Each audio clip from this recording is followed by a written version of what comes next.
फिर वहाँ पे वो सारा सीखा, उनका जो क्रिया वगैरह जो होती हैं, ध्यान, कि तुमको कुछ भी करने के लिए बोल दे कि हाँ, आप गोबर में मुँह में हाथ डालो, इसमें करो, तुमको कुछ भी करने के लिए तुम उपस्थित, मतलब जो टॉप में मेडिकल एडवाइस जो देते हैं वो न्यूरो डॉक्टर, वो उसके साथ बैठ के मेंटल हेल्थ डिस्कस कर रहे हैं। और भारत के अंदर वो हाई कोर्ट वाला कोई तो जज है, वो उनके से उसमें आश्रम में रेड करा रहा है कि यहाँ पे पता नहीं क्या कर रहे हैं।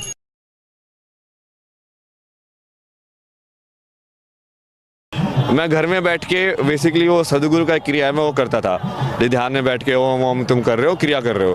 अब उनको लगा भाई ये तो गया, ये लड़का तो हाथ से निकल गया, ये तो बाबा बन जाएगा, किसी गुफा में बैठा होगा। मैं बोला कि भाई मैं इस चीज़ को समझने की कोशिश कर रहा हूँ, ये है क्या, तुम करके नहीं देखोगे तो समझोगे कैसे उस चीज़ को। मतलब ये इसमें वो बनने या ना बनने में क्या है, वो चीज़ों को समझोगे ना आप। अब आप भी करके देख सकते हो, आप करके देखने से क्या, ध्यान करने से बाबा बन जाओगे ऐसे थोड़ी होता है। तो वेशभूषा वो तो ठीक है, तुम संसार में रह के भी बिना संसार के रह सकते हो, मतलब, और वही सबसे बड़ी परीक्षा। आपने भी फिर कोई गुरु बनाया है कि फिक्स ये ऐसी है, जैसे आपने बताया कि जहाँ से कोई चाय गुरु होगा, कोई बिजनेस गुरु होगा, जैसे ये अघोरी बाबा थे, उनसे ये सब सीखा, तंत्र वगैरह सीखा थोड़ा।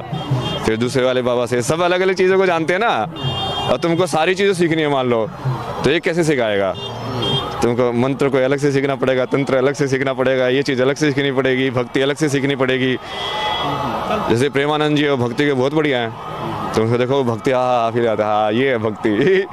और दूसरे वाले टेक्निक है, जैसे वो सदगुरु उस मामले में बहुत बढ़िया है, एनर्जी वाली टेक्निक्स, ये सब कॉन्सेक्रेशन, ये सब यंत्र कैसे बनाते हैं, ये सब कैसे करते हैं। अब तो जिस इंसान का स्पेशलाइजेशन है, वो केमिस्ट्री प्रोफेसर से केमिस्ट्री पढ़ने जाओगे ना, अब मान लीजिए जिसको सब कुछ पढ़ना है, तो उसको तो अलग अलग जाना ही पड़ेगा है उनका एक बेटा। मैं बोल रहा हूँ कि भाई मुझे बाबा नहीं बनना, मुझे समझना है, ये चीज़ मैं ऑलरेडी जान चुका हूँ, भगवान को तो मैं ऑलरेडी देख चुका हूँ, मैं इस चीज़ का समझ रहा हूँ कि हाँ अब ये अब बाकी जो लोगों ने बोला है, ये अलग अलग स्वामी आए हैं, अभी इन्होंने शंकराचार्य आए हैं, उन्होंने जो लिखा है वो कैसे लिखा है, उसको और समझने की कोशिश कर रहा हूँ। ये क्या चीज़ है, इसका एक्सप्लेन करो ना। मतलब बहुत कम लोग एक्सप्लेन करते हैं उसको सही शब्दों में कि ये होता क्या है, कैसे काम करता है। तो उस समय में क्या वहाँ पे थोड़ा बहुत जैसे विवेकानंद का पढ़ा, सदगुरु को सुना उस टाइम पे कि हाँ ये जवाब देते हैं, साइकोलॉजी का वो सब पढ़ा, वो कोग्निटिव थेरेपी, ये सब जो करते हैं। भारत में आया, फिर मैं सोचा कि अच्छा और सीखते हैं इसको, तो फिर मैं सदगुरु के आश्रम में गया, फिर 9 महीने वहीं पे रहा सेवक की तरह। फिर वहाँ पे वो सारा सीखा, उनका जो क्रिया वगैरह जो होती हैं, ध्यान, सेवा, कर्मयोग, अपने आप को समर्पित करना क्या होता है, कि तुमको कुछ भी करने के लिए बोल दे कि हाँ, आप गोबर में मुँह में हाथ डालो, इसमें करो, तुमको कुछ भी करने के लिए तुम उपस्थित होने चाहिए हमारा शरीर। वो धीरे धीरे अहंकार कटता है ना उससे। अब तुम कहाँ IIT वाले कनाडा में जॉब कर रहे थे, अब तो वो कहाँ पे वो सेव साल के स्टिकर चिपकवा रहे हैं, कुछ और करवा रहे हैं, कितना वैसे लगेगा ना कि यार मैं तो इतना बड़ा इंसान हूँ, मेरे से ये करा रहे हैं।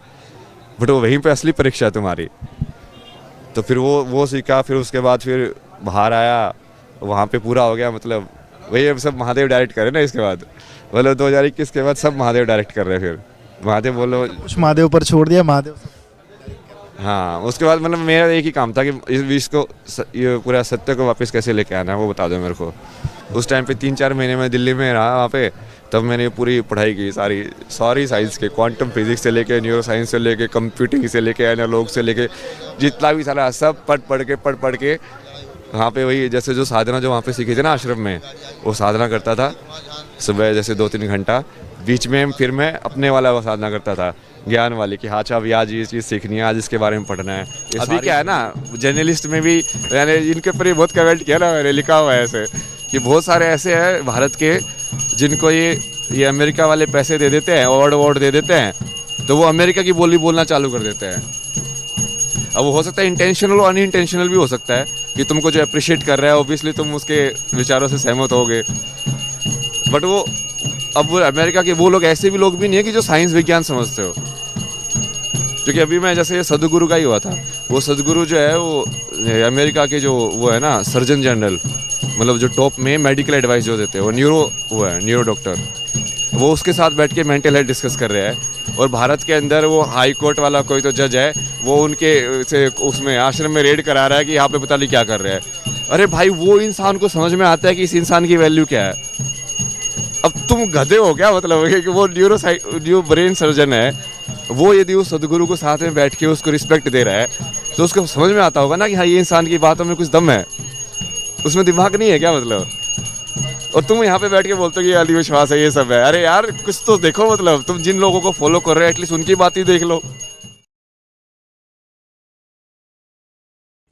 इस शरीर की तात्विक संरचना ऐसी है कि इस शरीर का 72% हिस्सा पानी है, 12% पृथ्वी है, 6% वायु है, 4% अग्नि है, बाकी आकाश है। For one to live well here, water plays the most important role. जीवन को अच्छी तरह से जीने में पानी की सबसे महत्वपूर्ण भूमिका है, क्योंकि इस शरीर का 72% हिस्सा पानी है और पृथ्वी का 72% हिस्सा भी पानी है। तो कुंभ या कुछ अक्षांशों या लैटिट्यूड्स पर नदियों के संगम का उपयोग करने के इस विज्ञान की खोज हुई। जीवन और हमारे आसपास की विभिन्न शक्तियां किस तरह कार्य करती हैं और हम कैसे उनका उपयोग कर सकते हैं, इसके गहन अध्ययन से ये खोज हुई। ये बहुत महत्वपूर्ण और खास दिन है। इसे मौन अमावस्या कहा जाता है। लोग समझते हैं कि ये बहुत लाभदायक समय है। आमतौर पे वे उस दिन से लेकर महाशिवरात्रि तक मौन रहते हैं और वे ऐसे स्थानों को चुनते हैं जहां जलाशय मिलते हैं, नदियां मिलती हैं और एक भवन बनाती हैं ताकि सबसे ज्यादा असर हो। इसलिए वे नदियों के संगम में उस दिन डुबकी लगाना चाहते हैं। और जिस चीज की शुरुआत कुछ योगियों से हुई उसे अब एक दिन में 4 से 5 करोड़ लोग करते हैं। यह धरती की सबसे विशाल घटना है। अगर आप वहां जाकर देखें तो आप भारत को देखेंगे, एक अलग आयाम का भारत। लोग अपनी बचत का एक एक पैसा लगाकर कहां से बस 2 दिनों के लिए वहां जाते हैं, क्योंकि किसी ने उनको बताया है कि अगर उस दिन आप डुबकी लगाएंगे तो आपको मुक्ति मिल जाएगी। आज भी इस देश में 80 करोड़ लोग सक्रिय रूप से जाने अनजाने में मुक्ति की इच्छा रखते हैं।